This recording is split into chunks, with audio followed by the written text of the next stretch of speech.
Okay.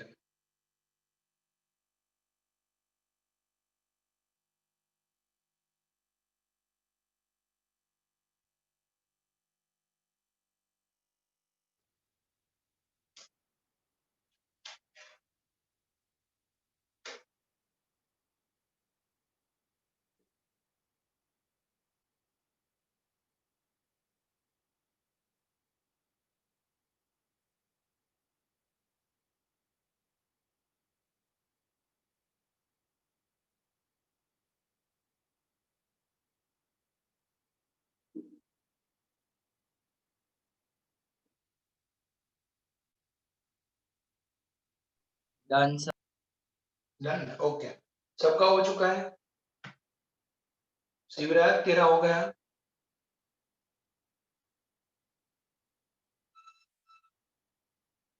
Yes sir. Okay,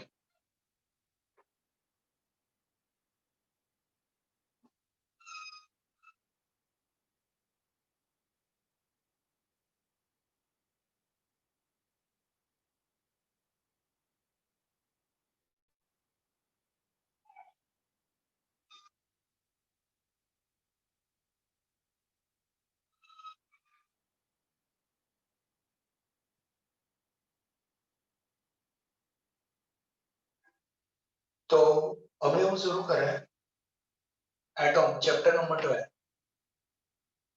तो अभी आप अच्छी तरह समझ लेना, हम बेसिक शुरुआत कर रहे हैं।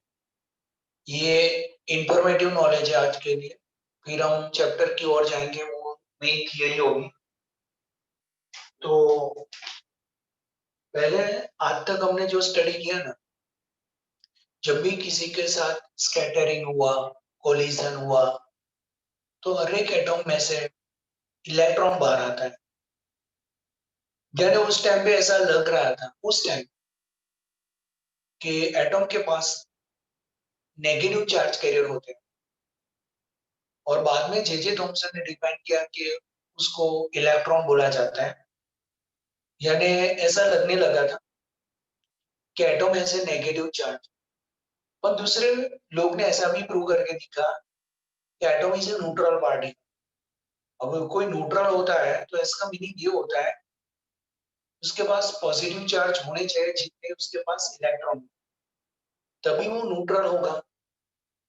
तो अब ये प्रॉब्लम था कि वो एटॉम में पॉजिटिव आयन कौन से पार्टिकल होंगे। दूसरा ये प्रॉब्लम था कि पॉजिटिव एंड नेगेटिव कैसे डिस्ट्रीब्यूट होंगे और कैसे अरेंजमेंट में होंगे, ये सबसे मेजर प्रॉब्लम था। तो ये सब प्रॉब्लम के कारण हमें ये चैप्टर एटॉम है, उसके बाद का जो चैप्टर है उसको हम न्यूक्लियस बोलते हैं। ये दो चैप्टर मेन चैप्टर है जो हमें एटम्स के बारे में दिखाए। तो उसमें पहले ऐसा हुआ plum cladding model. Plum cladding model का मीनिंग ये होता है, जैसे आप तरबूज ले लो या दूसरा कुछ भी ले लो, वाटरमेलन, तो उसमें आपने देखा होगा बीच में बिया आता है, बीज आते हैं। सपोज रेड कलर का है तो उसमें बीच में बीज आएंगे। जैसे बीज है उसको आप नेगेटिव कंसीडर करो और रेड है आपको पॉजिटिव कंसीडर करना है, तो it will be stable one. जितने आपके पास नेगेटिव है इतने आपके पास पॉजिटिव। अब ऐसा ये लोग सोच रहे थे, और उस टाइम पे दूसरे एक साइंटिस्ट ने बोला कि ऐसा अरेंजमेंट होगा तो आपको समझ में ये नहीं आएगा ये नेगेटिव है बीच, ये सारे नेगेटिव बीच है, उसमें रेड कलर भी है, ये रेड कलर हम पॉजिटिव ले रहे हैं, तो बहुत सारी जगह पे पॉजिटिव है। तो अभी ये पॉजिटिव नेगेटिव इज अट्रैक्शन, तो यहाँ पे ये स्टेबल है, पर बाद में ये पॉजिटिव को इलेक्ट्रॉन नहीं मिलेगा तो वो खींचेगा उस अपनी ओर, और उस टाइम पे ये कभी भी किसी को भी अट्रैक्ट करेगा।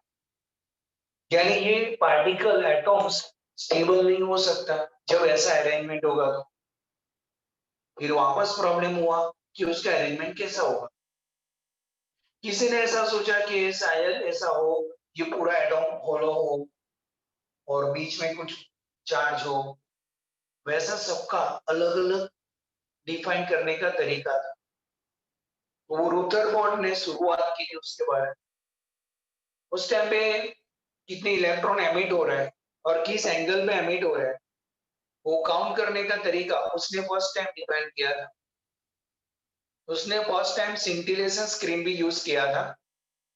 सिंटिलेशन स्क्रू जो स्क्रीन होता है, सिंटिलेशन स्क्रीन, उसमें जो इलेक्ट्रॉन जाते हैं, इंसिडेंट होते हैं, वो हमें दिखाई देते हैं। नॉर्मल इलेक्ट्रॉन हम कभी नहीं देख पाते, आपको करंट लग जाता है तो आपको पता नहीं चलता है। पर ये सिंटिलेशन स्क्रीन में जब भी ये इलेक्ट्रॉन एंटर होता है तो ऐसे स्पार्क जैसा आपको लाइट मिलती है।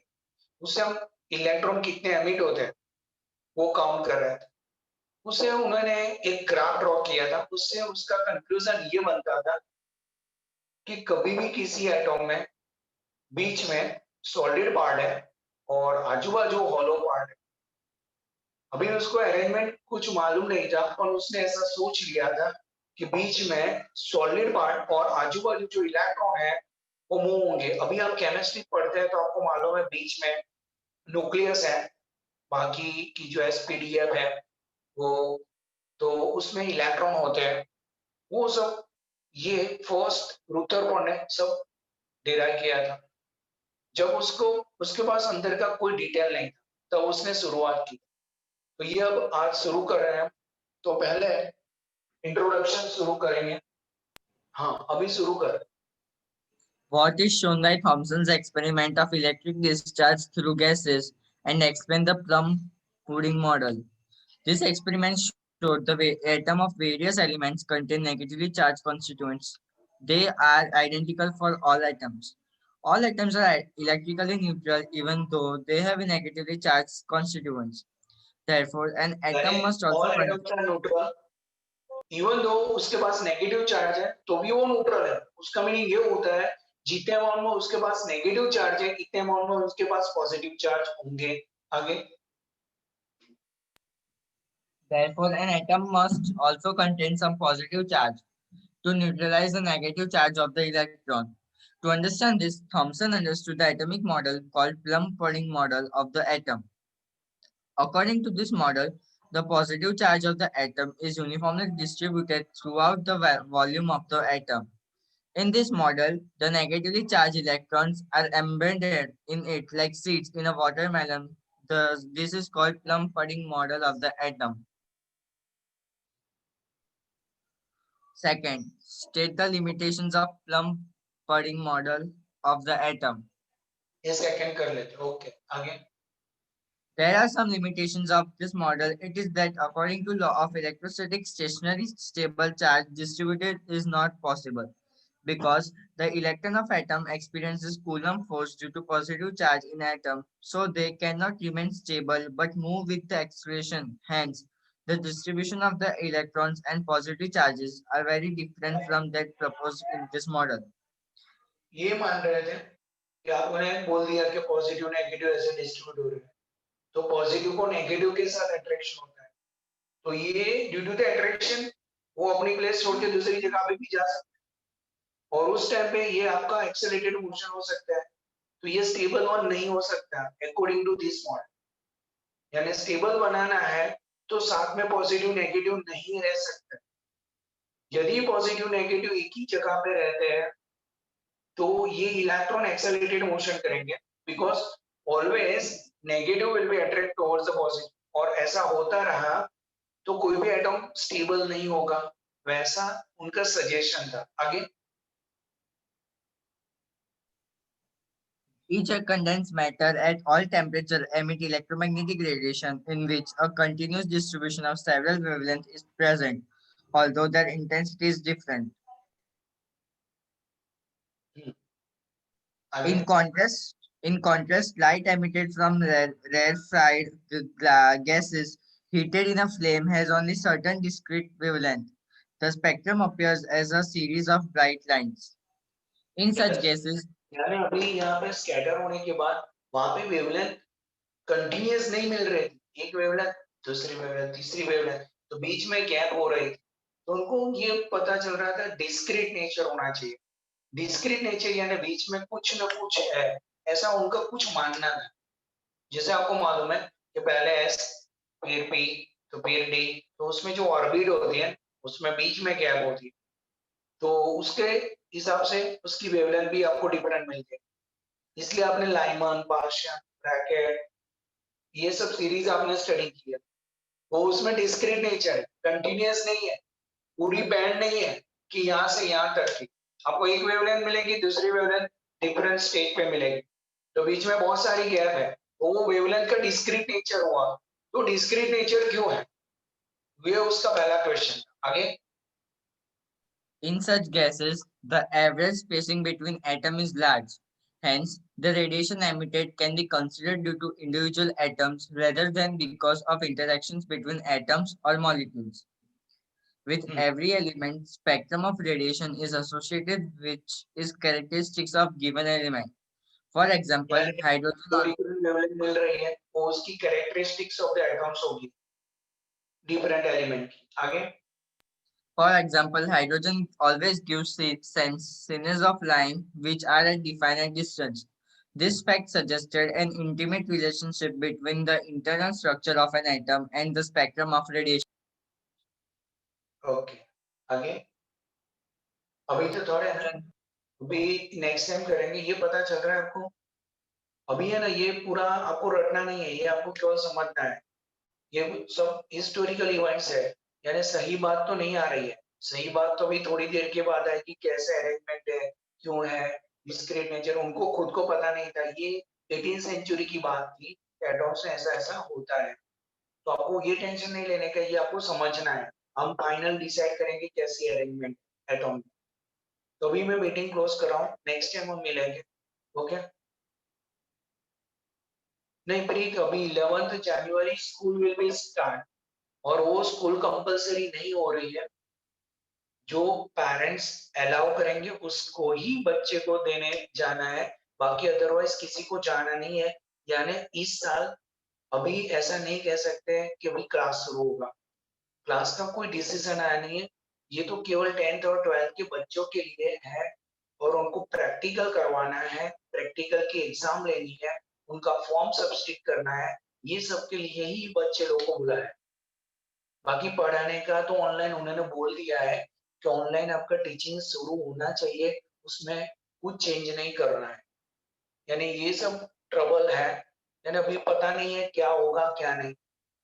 मैं स्कूल में ऑनलाइन ही लेने वाला हूँ, कुछ फिक्स नहीं है मेरा, कि वहां जाना, फिर बच्चे लोग आए ना आए, फिर 4-5 लोग आए, फिर वापस हमें वापस जाना पड़ेगा, ये सब प्रॉब्लम है।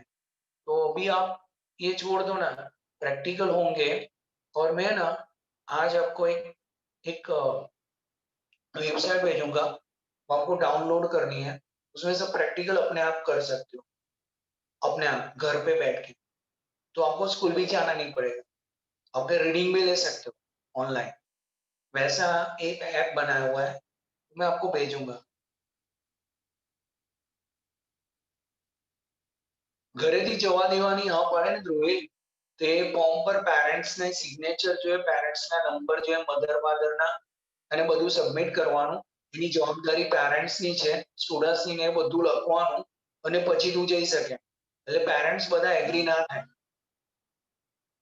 એવું નહીં કહેતો સર, હા સપોઝ હા બધાને મોટા ભાગે કોઈને ઘરેથી જવા ના દે સ્કૂલે, તમે જે હા પ્રેક્ટિકલનું કહો છો તો બોર્ડ વાળા પ્રેક્ટિકલ લે, જેને જવા ના દીધા હોય એ કેમ નહીં આપશે પ્રેક્ટિકલ એમ? બસ હવે તને સમજાય, ફાઇનલ સમજાય તો બધું।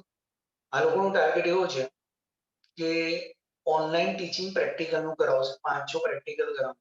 આ વખતે એક્ઝામ સ્કૂલમાં જ પ્રેક્ટિકલની લેવાની છે, અંદર ખાનેની ઇન્ફોર્મેશન। એટલે સપોઝ તને 3 પ્રેક્ટિકલ કરાવી દેશે આગલા 3 દિવસમાં, અને સ્કૂલે જ કન્ડક્ટ કરી લેશે, અને સ્કૂલ જ તને એક્ઝામના માર્ક આપી દેશે, બોર્ડ પાસે નહીં જવાનું। અને સ્કૂલના ટીચર તને સબસ્ટિટ્યુટ કરીને વેલ્યુ મૂકી દેશે। પેલું કેવું થતું, ઇન્ટરચેન્જ થતી હતી ને, એટલે તારી સ્કૂલ સપોઝ અંબે છે તો તારી બીજી કોઈ સ્કૂલમાં આવે, એવું બધું નહીં થાય। સપોઝ અંકિત એની પેલી સ્કૂલમાં છે રોઝરી, તો રોઝરીમાં જ એને કરવાના, અને રોઝરીમાં જે ચલાવે એ પૂછે। એટલે સપોઝ ત્યાં 3 એક્સપેરિમેન્ટ કર્યા તો 3 માંથી પૂછાય, બકા બહુ શાંતિ, અંબેમાં તો તાર બરસ છે। એ તો અમારા અંબેમાં કોઈ વાંધો નહીં. એટલે એવું सर એક્ઝામ લેવાની વિચારણા છે એટલે તમારે કોઈ प्रैक्टिकल टेंशन बोर्ड नहीं एग्जाम मतलब स्कूल में ही होगी ना?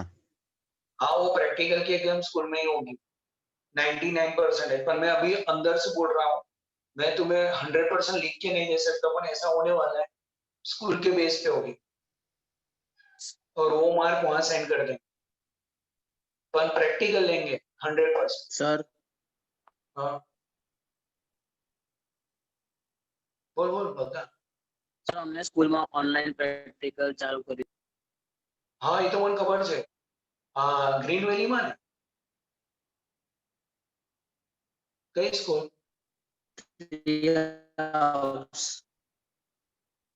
ટ્રી હા હાઉસ ટ્રી હાઉસ ને બકા તેમાં એટલા માટે જ કરાવે છે અને પ્રેક્ટિકલી એક્ઝામ એ લોકો જ લેવાના છે. ટ્રી હાઉસમાં એક્ઝામ બી તમને ત્યાં જ લેશે, બીજી કોઈ સ્કૂલમાં નંબર નહીં આવે આવા. જો બધું ઓપન થઈ જાય ને તો વિચારે અત્યારે તો એવું જ છે કે ખાલી આ તો ટાઈમ પાસ કરે, તો વચ્ચે આપણે 23 નવેમ્બર માંથી કીધી કેટલા બધા દિવસ હવે ફરીવાર પાછું ચાલુ કર્યું, એટલે કઈ નક્કી નથી, કોઈ ટેન્શન નહીં લેવાનું યાર. આ વખતે તમે ફ્રી છો, તમારે ખાલી પ્રેક્ટિકલ જે સ્કૂલમાં ચલાવે એને જોવાના અને એ લખ્યાવાના, તમને આન્સર બી એ લોકો કહેશે, એટલે બહુ એનું ટેન્શન નહીં રાખવાનું. हाँ रेणुका मैडम भी दे देगी, अच्छा नेचर रखना उनके साथ, तो कोई प्रॉब्लम नहीं. अभी मैं मीटिंग क्लोज कर रहा हूँ, बराबर है, आप टेंशन मत लेना, ऑनलाइन भी आपको सिखाएंगे, ऑनलाइन की मैं आपको अभी भेज रहा हूँ.